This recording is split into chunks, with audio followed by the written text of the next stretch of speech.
what's up mga kahalaman? Magandang araw sa inyong lahat. Ang topic natin ngayong halaman, baka familiar na kayo na. Ito yung Dracaena marginata. Yan, dalawang variant po yung ganito kong halaman. Yan, yung isa medyo mas mapula yung dahon. Ito naman, green siya na may line lang na pula. Yan mga kahalaman. Mas kilala rin siyang tinatawag na dragon tree. Yon mga kahalaman. Ito yung Dracaena marginata natin mga kahalaman. Yan, ito yung variant niya na ang ganda ng pagka-lining ng red niya. Ito naman yung isa. Yan, sobrang lago niyan. Dami kong tanim dito sa gilid ng bahay namin. At may tanim din ako nito sa loob at labas. The best siyang indoor-outdoor mga kahalaman. Bukod sa halaman nito, pag may tanim ka nito mga kahalaman, napakadaming benefits nito mga kahalaman. At iisa-isay natin sa inyo. At bukod doon, hindi lang siya maraming benefits. At ang kagandahan pa nito mga kahalaman, kabilang din siya sa mga swerteng halaman na money maker na nagbibigay sa atin ng swerte na hindi natin inaasahan, lalo na sa mga financial na pangangailangan natin. Yun ang kagandahan nito, si dragon tree. Yan, mas kilala siyang pangalan dragon tree. Yan yung mga kahalaman, unahin natin yung propagation na muna sa kanya. Paano ba tayo magkakaroon nito? Paano natin siya mapaparami? Yan. Puputol lang tayo ng sanga nito. Napakadali lang mabuhay nito mga kahalaman. Yan, kukunin lang natin yung sanga na yan. Yan, puputol lang tayo rito. Yan. Yun. Yun mga kahalaman, ito yung pinutol natin. Yan. Kadali lang yan na paramihin. Bale, ito yung mga binubuhay ko pa mga halaman. Ayan. Ito, pwede nyo rin ibabad sa tubig. Kaso lang medyo matagal pag sa tubig bago nyo mapaugat. Pero dahil itong halaman natin na itong Dracaena marginata na to ay napakadaling buhayin. Lalo na itong pamilya sa dragon tree. Yan nga, ito ngayon. Tutusok nyo lang po siya ng ganyan, diretsa. Yan. Pero kailangan pag kanyang nagbubuhay pa lang tayo ng bagong tanim natin ng dragon tree, ay kailangan medyo nasa lilim muna siya. Hindi siya nasisinagan ng araw para maiwasan po yung pagkatuyot niya dahil nga hindi pa siya established, wala pa siyang ugat. Kaya kailangan nandyan muna siya sa lilim. Kaya dito ko nilalagay yung mga iba ko pa mga binubuhay na halaman dyan na propagation ko, kaya dyan lang muna sila sa lilim dito. Yan, ganyan lang naman mga kahalaman. Kagandahan nito, napakadali niya pong alagaan, napaka low maintenance niya, hindi mo siya kailangan pagkatutukan ng alaga mga kahalaman. At nirecommend ko to sa mga baguhang pala nagtatanim. At ito, napakaganda siya pang indoor outdoor.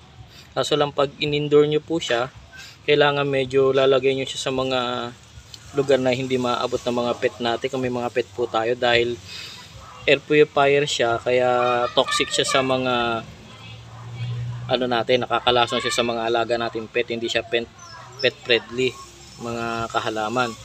Dahil itong halaman na to, the best air purifier siya sa loob at labas ng tahanan natin, dahil inihigop niya yung mga toxic na dala ng hangin na nakakasama sa ating katawan at napupunta nga sa kanya, inihigop niya at pinapalitan niya na fresh air. Kaya napakaganda nito para sa mga may hika.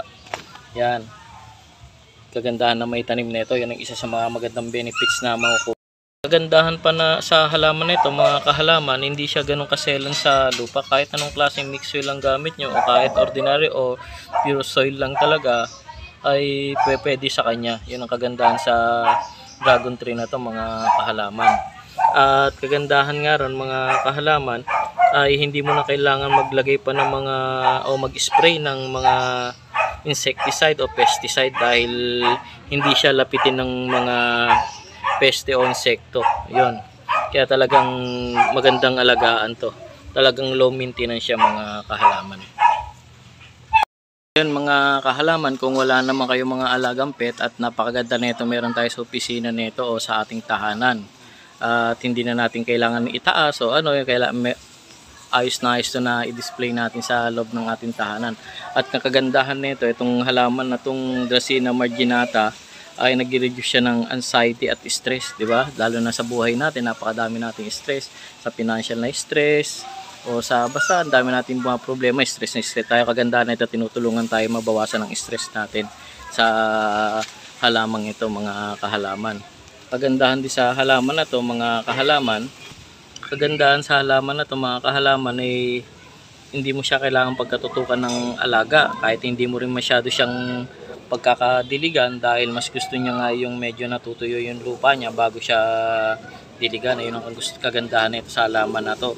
Kaya kung meron kayong mga tanim nito, at the best talaga siya, kagandahan pa nito mga kahalaman, isa sa mga benefits niya ay nagdadala siya ng swerte sa atin. Yan, ayon sa Punsoy, itong halaman na dragon tree na to ay nagbibigay ng swerte na hindi natin inaasahan. Nagdadala siya, naghahatak siya, nagwe-welcome siya, kaya maganda rin tanim at sa loob at labas ng bahay natin to.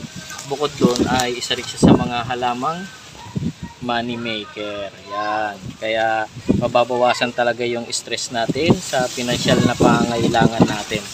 Ngayon ang kagandahan sa halaman na to, di ba? Kaya kung meron kayo matanim nito, di ba, kala lang natin ganyan-ganyan lang siya, pero napakarami niya palang benefits. Yun mga kahalaman, di ba?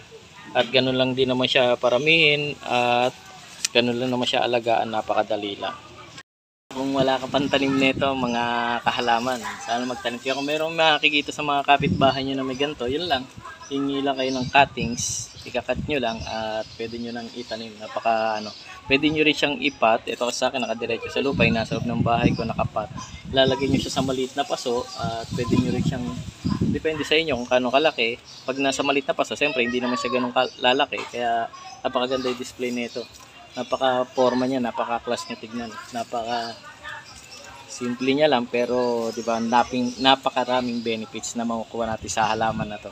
Yun mga kahalaman, ako nga pala si Hobby Transmercado, ang inyong kahalaman. Mga kahalaman, kung baguhan pa lang kayo sa YouTube channel ko, baka naman pa-like and subscribe na lang po. Pwede nyo na rin pong pindutin na notification bell para updated po kayo sa mga bago pang mga video.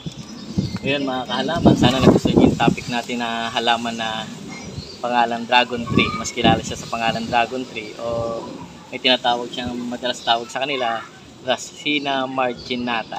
Yan mga kahalaman. Maraming salamat. Sana nagustuhan nyo yung topic natin na halaman ngayon.